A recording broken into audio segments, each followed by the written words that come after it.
রব শুধু কারণ খুঁজতে থাকে বান্দাকে মাফ করার জন্য। মানুষ অপরাধীদেরকে খুঁজতে থাকে সাজা দেওয়ার তরে, রব অপরাধীদেরকে ডাকতে থাকে মাফ করার জন্য। রব্বুল আলামিন সবসময় চায় বান্দা কিছু একটা কর, ভালোবেসে কর, মন থেকে কর, আমি রবকে খুশি করার জন্য কর, শুধু আমি রবকে খুশি করার জন্য কর।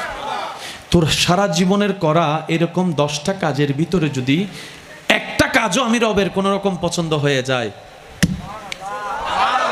এই একটা কাজকে সামনে রেখে আমি তোর সব কাজকে মিঠাই দিতে রাজি। সুবহানাল্লাহ।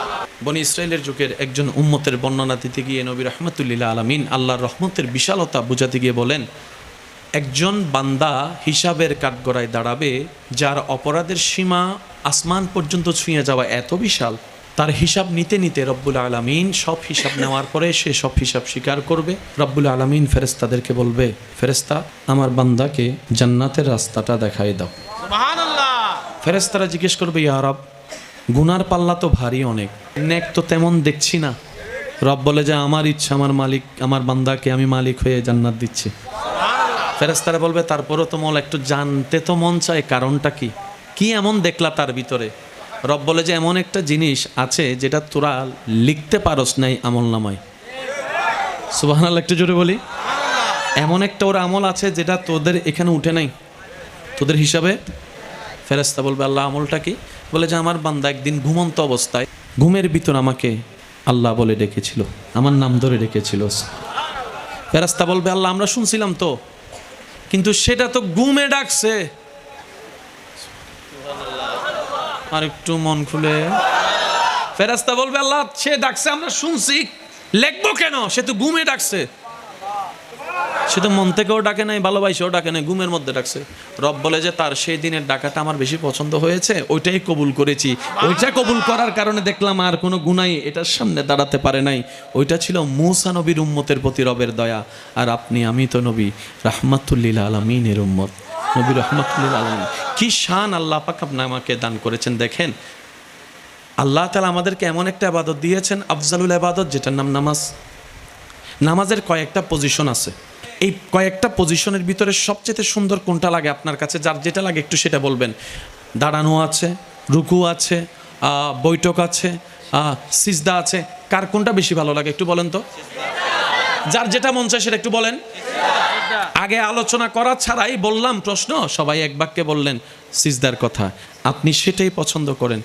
নামাজের ভিতরে যে পজিশনটা রব্বুল আলামিন বান্দার দেখতে পছন্দ করে, এই সিজদার পজিশনটা কত চমৎকার জানেন?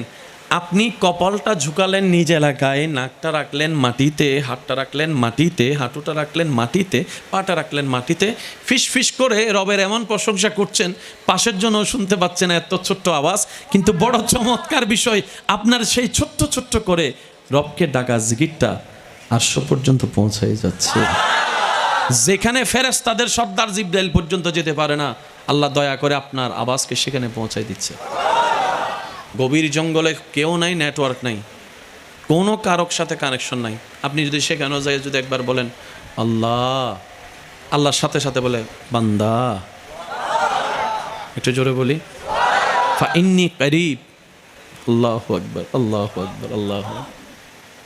রাত গভীর হলে সম্পর্ক দুনিয়ার সাথে ছিন্ন হয়।